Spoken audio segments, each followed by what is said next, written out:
এই যে শিকল গলা থেকে কিভাবে খুলে গেছে জানি না, এখানে বাঁধা ছিল। এবার দেখছি নাকি টুকটুক করে, আমি কিসের আওয়াজ দেখছি নাকি পায়ের আওয়াজ, ওই আমার পিছনে পিছনে ঘুরছে। আমি পিছন ঘুরে ওখানে দাঁড়িয়ে আছি, এরকম প্রতিদিনই দাঁড়ায়।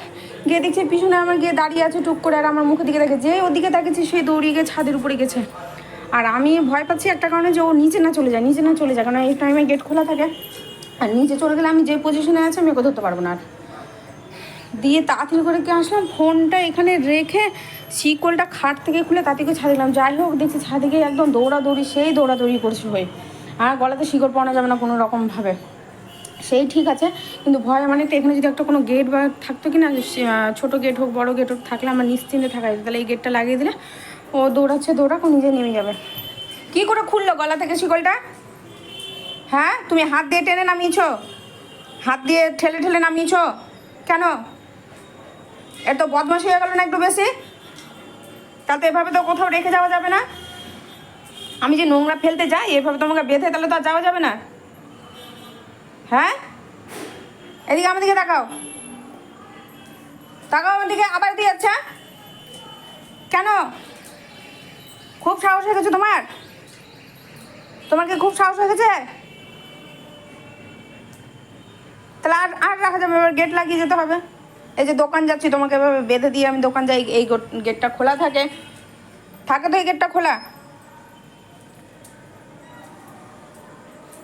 আবার বাইরে যাচ্ছে। আমি বলেছি যেতে।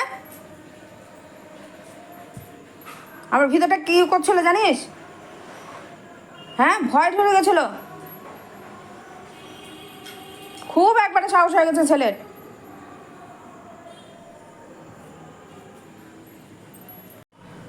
ছাদে গিয়ে দেখে আসলাম কোনো কিছু নেই, একদম পুরো পরিষ্কার। বুঝতেই পারছো সারাদিন কোনো ভিডিও কোনো কিছু নেই, কারণ দেখার মতো কিছুই নেই যে সেইভাবে আমি হয়ে থাকবো। নর্মালি যেমন একটা ঘরের মেয়ে বলো বা বউরা বলো, কেউ বাড়িতে না থাকলে সেই কীভাবে থাকে, তো সেইভাবে আমি আজ। এখন যদি ও বাই চান্স যদি নিয়ে চলো, তো আমার ধরার মতো ক্ষমতা ছিল না, কারণ আমি এইভাবে আমি নামতেই পারতাম না। খোলা না, যে আমরা যেমন খুলে রেখে দিই শিকলটা, মানে এভাবে খুলে এভাবে যে রেখে দিই যে রাখা, এখন সেম ওইভাবে রাখা ছিল। আমি তো অবাক হয়ে যাচ্ছি যে শিকলটা খুললো কীভাবে গলা দিয়ে। প্রথমে আমার শিকল খুললো, এবার আমি দাঁড়িয়ে আছি, কী ব্যাপার, কিসের আওয়াজ? জোরের পায়ের আওয়াজ, যে নখের যে আওয়াজটা হয়। এবার গিয়ে দেখছি আমার পিছনে মানে একবার এদিক করছে একবার ওদিক করছে, মানে যেভাবে খেলে ওই খেলার পজিশনটা নিয়ে আছি। আমি তো দেখি হবার, যেই ওকে ধরতে যাবো কী করলো, ছাদে চলে গেল। ওর একটা মানে এ ছাদের থেকে ওই উপরে ছাদটা খুবই পছন্দ করে, তো শিকল থাকে আমি ধরে রাখি, ও খালি দৌড়াদৌড়ি করে, ওর সাথে আমি দৌড়াদৌড়ি করি। আমি চিন্তা করছি যে আমি এখন ওকে ওখানে রাখবো না, আমি শিকল নিতে আসবো ঘরের মধ্যে। দিয়ে তো সাহস করে ঘরে আমি শিকলটা তা থেকে একবার বাইরের দিকে তাকাচ্ছি, একবার এদিকে করছি, যে শিকলটা খোলার চেষ্টা করছে। দেখবে তাড়াতাড়িতে সোজা কাজও দেখবে কঠিন হয়ে যায়। খুলে উপরে গেলাম, দেখছি ওই দৌড়াচ্ছে। শিকল তো কোনো রকমভাবে পড়াতে পারছিলাম না, পড়বে না, গলাতে দিবে না। দিয়ে এক জায়গাতে হুসু করতে পা চাললো, তখন গিয়ে শিকলটা পড়াতে দৌড়াতে যাবে, আর ওকে আমি ধরেছি যেভাবে ধরি আর কি, ধরে দিয়ে শিকলটা দিয়ে আবার একটু দৌড়াদৌড়ি করলাম। আমি চয়বার নিচে, তখন নিচে এসছে।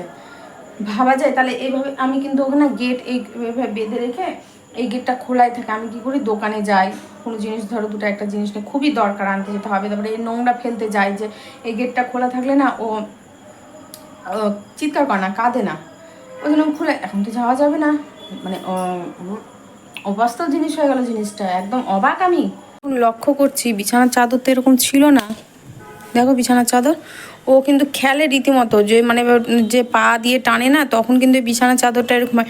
এই যে তুমি যখন খুলে গেছিলা শিকল থেকে, তখন কি তুমি বিছানায় উঠে খেলছিলা? হ্যাঁ, যে বিছানার চাদরটা এইরকম হয়ে, বিছানার চাদর তো এরকম ছিল না, তুমি তো আটকাই ছিলা।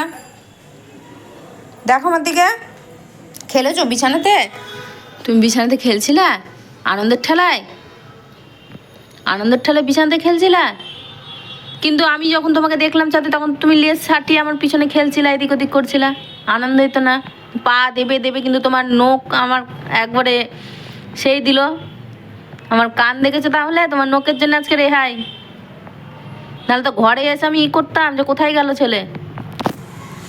সে বিছানার চাদরটাও এলোমেলো হয়ে আছে।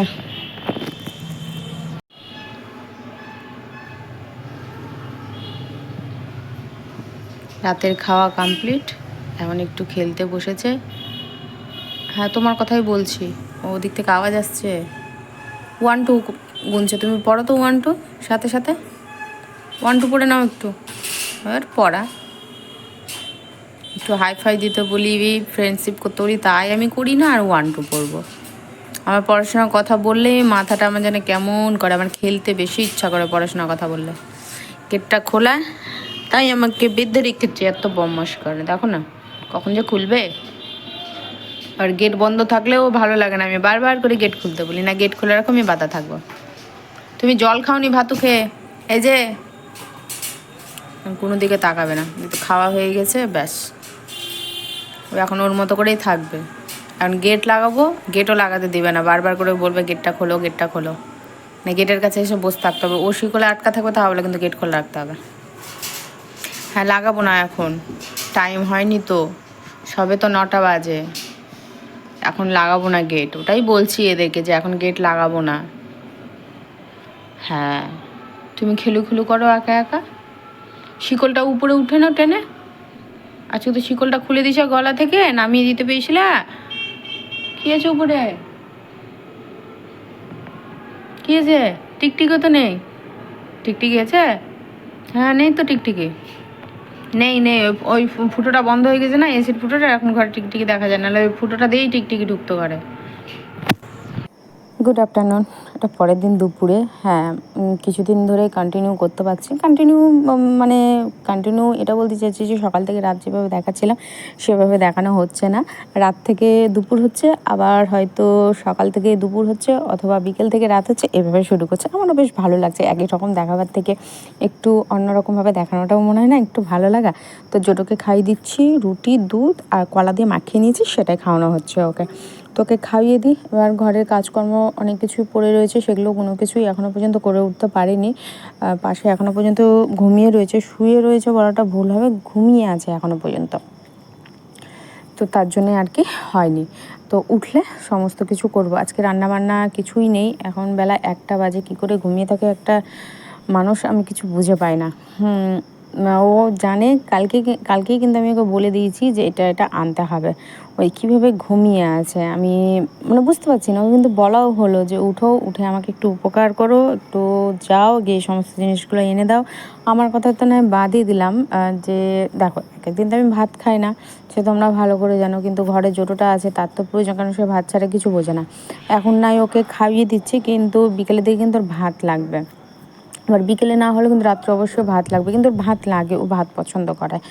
আর এখন চলে আসলো মাথায় তেল দিতে, মাথাটা না শ্যাম্পু দিলে নয়, মাথায় শ্যাম্পু দেওয়াই আছে, তেল দেওয়া হচ্ছে না। তো ভাবলাম যে হালকা গরম রয়েছে, বেশি একটা খুব একটা গরম নেই, তাহলে দিয়েই দেওয়া যায় তেলটা, তাহলে মাথায় শ্যাম্পু করে নেবো, ঘন্টাখানিকের মতো রয়ে যাবে। আর ওখানকার অবস্থা দেখেছো কি বাজে অবস্থা হয়ে রয়েছে, তো যতটুকু তেল ছিল অতটুকু তেল মাথাতে লাগবেই। আর জানি না কবে আমি চুলটা কাটতে পারবো, পার্লার যেতে পারবো, আমার নিজেরই বিরক্ত লাগছে, কেমন যেন একটা লাগছে, অস্বস্তিকর।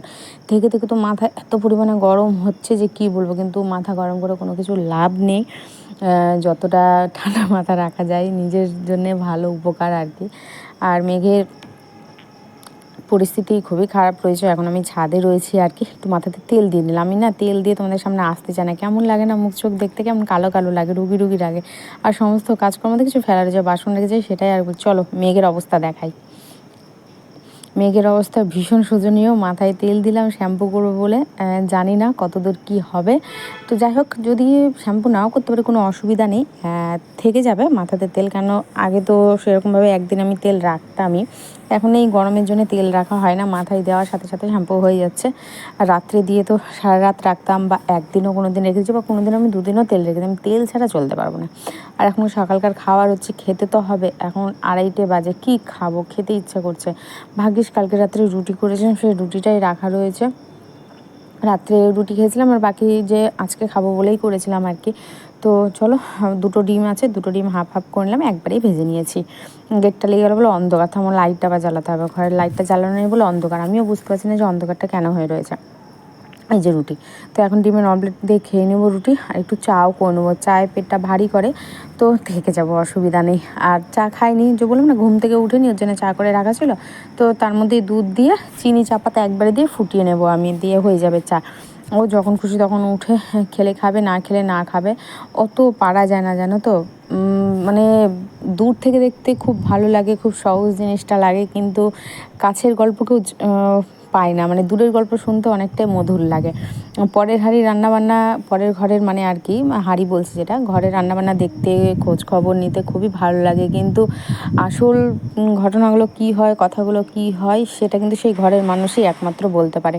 আর এখানে সত্যি তাকাতে ভালো লাগে, যেহেতু আমগালা ঝুলে না, তার জন্যই ভালো লাগে। আর আর কি শুরু হয়ে গেছে বৃষ্টি, সেটাই তোমাদেরকে আমি ছাদে আসলাম দেখাতে, যে দেখাই তো দেখে নিলে। আর এই ফুলগুলো দারুণ লাগছে, দারুণ লাগছে। এখন তো ছাদে আসা যায় না রোদের জন্য, এখন আমি এই দুয়ার থেকে দেখাচ্ছি বৃষ্টিটা এসছে, আর এখন যে বৃষ্টির জলটা পড়বে না, আরও সুন্দর হয়ে যাবে জলগুলো, জল বলছি সরি, ফুলগুলো। একটু অন্যদিকে তাকাচ্ছি তো। তো ঠিক আছে, মেঘের অবস্থা এখনও পর্যন্ত খারাপ রয়েছে, বৃষ্টি হচ্ছে, এখন কতক্ষণ বৃষ্টি হবে জানি না। কত মানুষ, পাখিগুলো দেখাতে চাইছি, পাখিগুলো এত সুন্দর ঘুরছে না, ফোনে ক্যাপচার করতে পারছি না, ফোনটা তো সেরকমভাবে নেই, যতটুকু আছে ওটাতেই তো আমি চালাবার চেষ্টা করি, তোমাদেরকে যতটা পারি চেষ্টা করি দেখাবার জন্য। এদিকে আমি আবার ভেতরে আসলাম, এই ওড়নাটা দেখতে পাচ্ছ, ওড়নাটা দিয়ে দেবো, খুব জোরে বৃষ্টি আসলে, নাহলে বুঝতেই পারছো সমস্ত জল আবার সব কিছু বৃষ্টি হচ্ছে ঠিক আছে, কিন্তু কি বলতো, এই জোরে বৃষ্টি আসলে সেদিনকার মতো অবস্থা হয়ে যাবে, এটাই ভয় পাচ্ছি, এছাড়া আর কোনো কিছু নেই। ভয়ও ঠিক না, এই কাজে একটা খাটনি বেড়ে যাওয়া আর কি। আর কত মানুষ ঘুমাতে পারেনি এই গরমে, বলে তো চোখ বন্ধ করতে পারেনি, সুস্থি নিস্তার নিতে পারেনি, যাক এখন নিতে পারবে। আর এই ঢোপটা আমি ওখানে রাখবো, প্যান্টটা ভরে রাখবো, কেননা একদম ওখানে রাখা ছিল নিচে না, আমার খেয়ালই ছিল না জানো, পরের দিন মনে পড়েছে, দিয়ে তাড়াতাড়ি করে আবার যতটুকু রোদ বাতাস পেয়েছে মানে শুকিয়েছে, যাক, কেননা না বাইরে পড়ে থাকলে জিনিস দেখবে নষ্ট হয়ে যাবে, আর যার জিনিস তার মধ্যে ভরে রাখলে দেখবে সব দিক থেকে না জিনিসটা ভালো থাকে, দেখতেও ভালো লাগে, জিনিসটা অনেক দিন লাস্টিংও করে, যত্ন থাকে। তো এখনও প্যান্টটা আমি বার করিনি, যেটা মা এসে দিয়ে গেছিলো এই তারিখে, যখন মা বাবা এসেছিলো। আর চা হয়ে গেছে, আমি আমার মতো করে নিলাম, ওর মতো করে নিলাম, বসে বসে এখন ফোন ঘাঁটছে, জানি না কখন সময় হবে, যখন সময় হবে তখন উঠবে, উঠে ওর চাটা খেয়ে নেবে।